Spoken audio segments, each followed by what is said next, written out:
Welcome back to Nightly Nonsense. Hey, I told you last time, part two of Suddenly. I want to look at an example.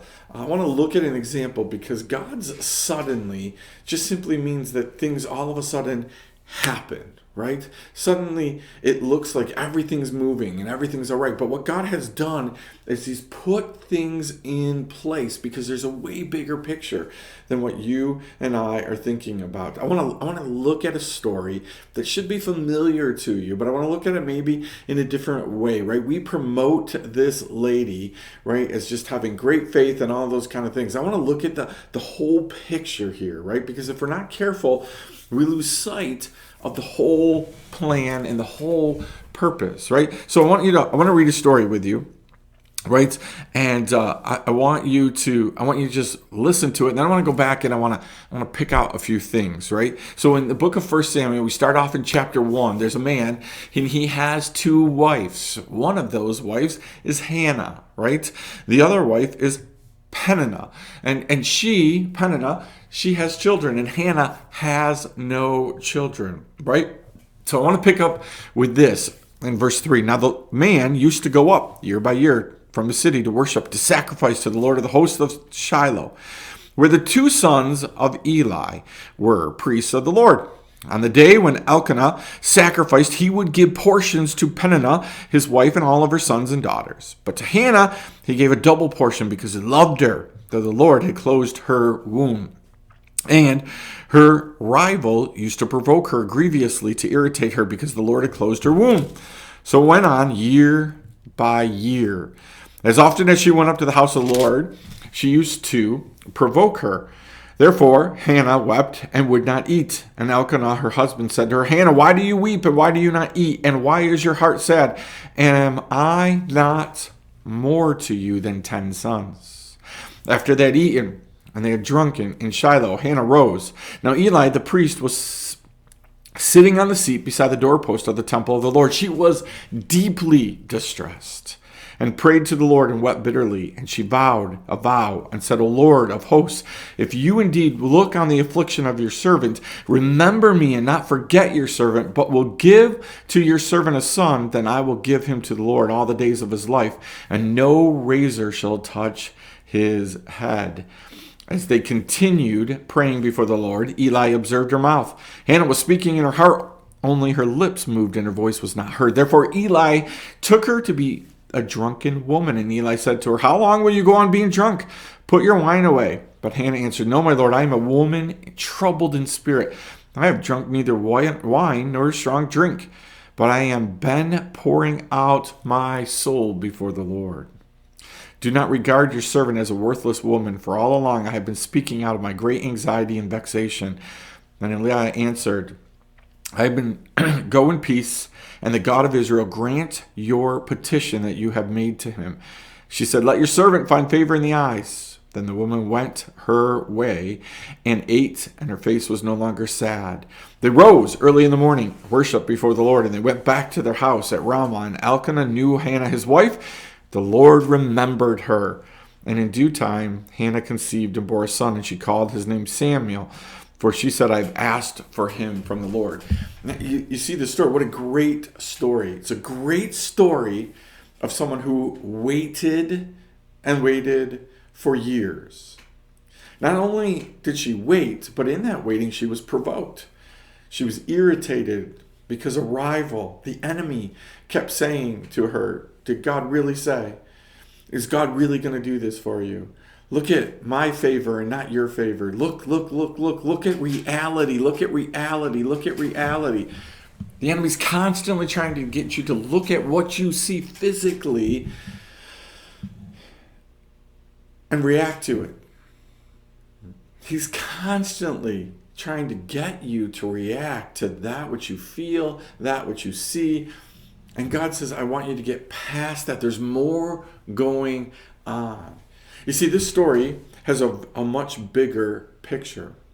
The bigger picture is God was raising up someone for himself. And he had to get not only Samuel, the eventual son, ready, But he also had to get Hannah to a place where she was willing to do the unique. You see, the waiting period provoked Hannah. It got Hannah irritated. It got Hannah desperate. It got Hannah seeking God. It got Hannah looking to God. And out of that, she prayed, right? A prayer of desperation. Lord, if you will give, right? O Lord of hosts, if you will indeed look on the affliction of your servant, right? Remember me and not forget your servant, but will give to your servant a son, then I will give him to the Lord. I understand, she asked specifically for a son, but in this, she wanted the son, but then she was willing to give him to the Lord. She had to get to a place. Imagine that if she had gotten to have children early on, right? Would she have been in that place? No, waiting created the atmosphere for Hannah to do the improbable. Waiting created the atmosphere for God to fulfill the impossible, right? Again, she was reminded year after year after year after year that she was a failure as a wife, that she couldn't produce a son for her husband. And even though her husband, right, saw the bigger picture, loved her, and was all about, listen, am I not worth 10 sons to you? Do you not love me that much? Right? Hannah didn't give up. So in your waiting time, if you're trying to get to suddenly, are you giving up? Are you spending all of your time doubting? Are you spending all of your time wondering? Are you spending all of your time questioning? Or are you spending your time pleading with the Lord to see your anxiousness, to see your distress, to see you, and to respond? Hannah never gave up asking God to respond, right? You and I, we want God to fix. We want God to take it away. Lord, I've accepted I'm not going to have children. Take it away. Take it all away from me. I don't want to do that. No, we plead. We plead and then we plead and then we plead more, because God is about the improbable and the impossible. He's asking you to think about the improbable, to be willing to embrace the improbable so he can do the impossible. But the bigger picture here is that Samuel was going to lead the people, be one of the greatest prophets, be one of the greatest judges that the Bible has. But he had to go through this process. Same thing with Moses, had to go through this process. A mom who was willing to protect and save, but let go. See, in the waiting period, sometimes we're asked to let go so that we can get them back, so that they can fulfill what God has for them, so that there's a bigger picture.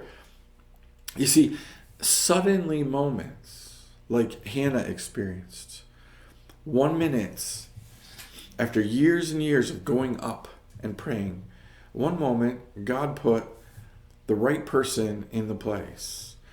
And Eli, although he did a bunch of goofy things as a priest, right, didn't control his sons, right, Eli was in that moment the person that God used.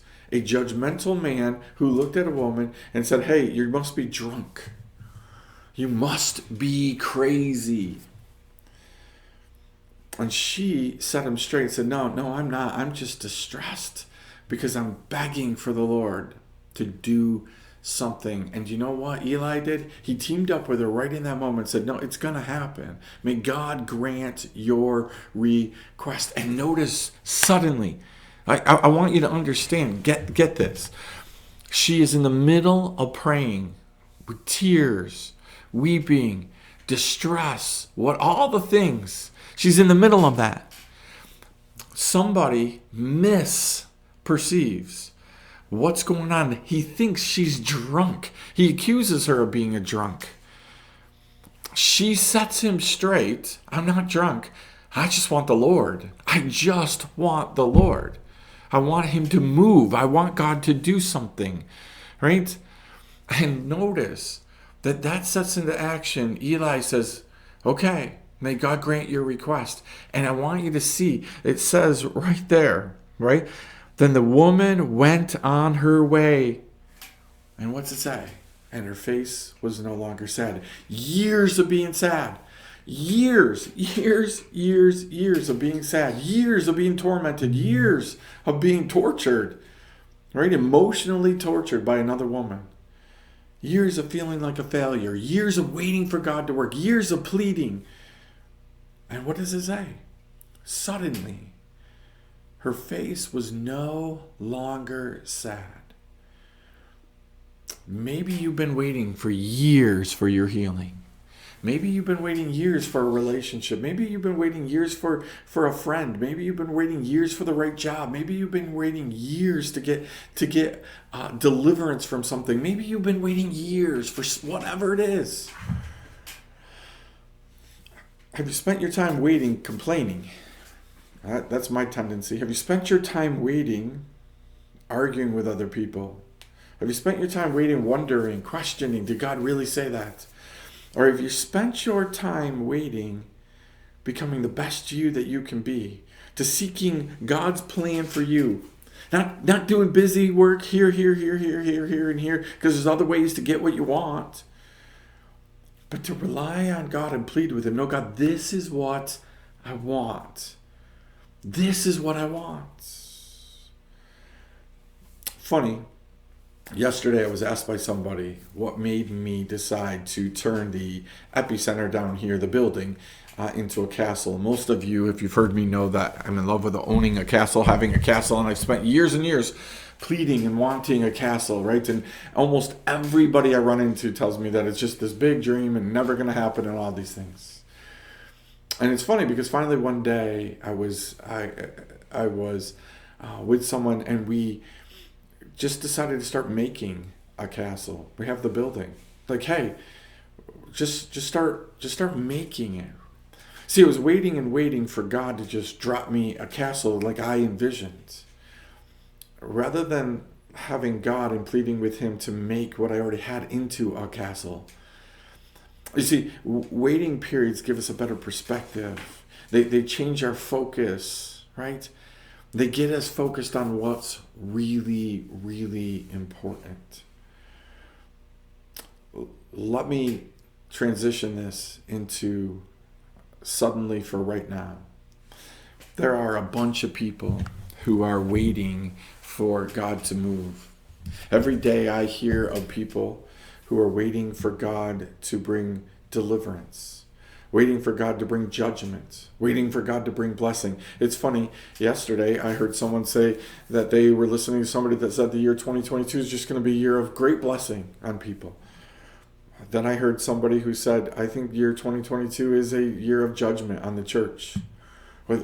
Those two things aren't totally exclusive, but those are kind of opposite sides, right, of the spectrum. But the truth is, it matters where you are with God. If you're walking close to the Lord, well, then you can expect blessing according to Him, not you, happen all the time. Blessing for God is you get to influence people, make a difference in people's lives. You could be poor, you can have no financial, right, blessing, and still God can bless you because He's given you family and friends and co-workers and people to invest in, right? But at the same time, there's a lot of people who've been waiting for judgment. God's just tired. He's begged and begged and begged, and He's pleaded. He has pleaded with you and I to get our act together, to follow Him, to get serious about Him. He's pleaded us to remember that Jesus is the only way, the narrow way. And we keep broadening the way. And God keeps saying, you're misleading my people. You're doing things that aren't correct. You're misrepresenting me to people. And folks, there's a lot of signs.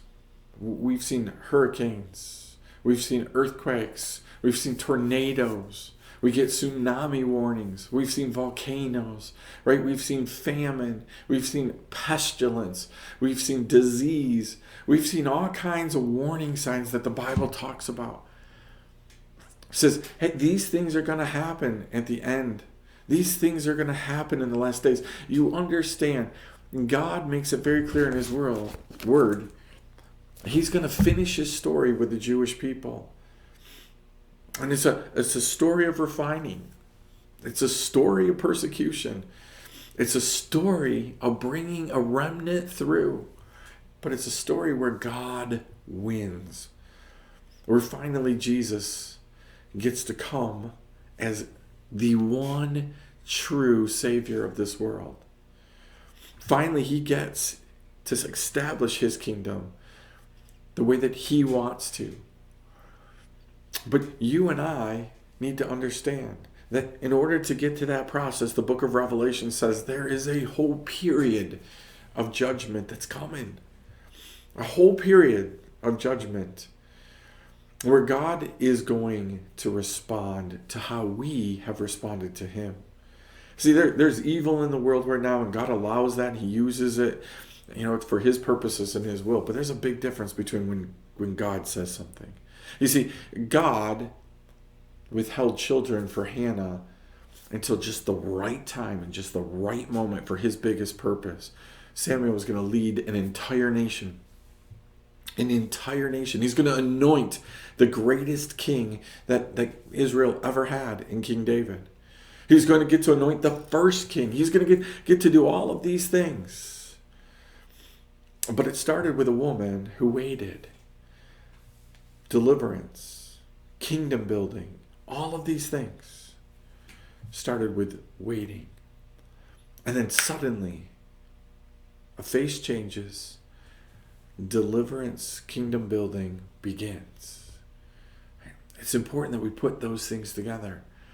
And God is up to something. And God is going to do something. And it's going to work the same way. He's been prepping and planning and putting resources in place and doing all the things that he needs to do in order to fulfill his purpose, his plan. Not just for your life. Because your life is part of a bigger life plan.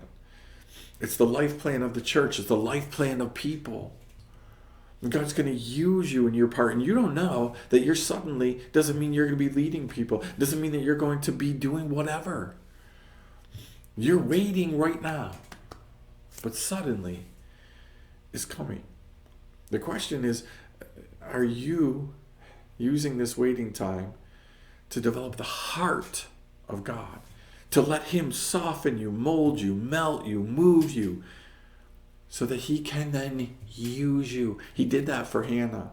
All of this experience, this years and years of experience, got this woman to a place where she was kneeling down, begging God for something. I hope, my prayer is, that you're taking this super serious. That you're looking around you and you're looking at all the chaos. You're looking at the lives of people that are hurting. And maybe things haven't affected you the same way they have other people. And praise God for that. But you ought to be able to look around you and get some compassion. You ought to be able to look around you and see what God is doing. You ought to be able to look around you and want to be in tune with God. God is not beholden to you or me. He does not answer to you. He does not answer to me. You can ask why until you're blue in the face. The answer is always going to be who he is, who you are, and who other people are. That's what God is interested in. So the waiting period is for those three things. Do you recognize who God is? Do you recognize who you are? And do you recognize who other people are? Are you ready to be used for God's will and his purpose in a bigger way? Are you so caught up in today that you're just looking at what you want for today? Lord, I want that thing today. And God's like, I want you to have it, but I want it in a bigger picture. Let me end with this.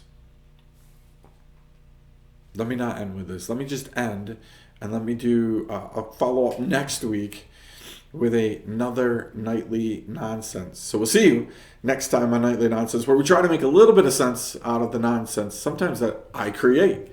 We'll talk to you next time.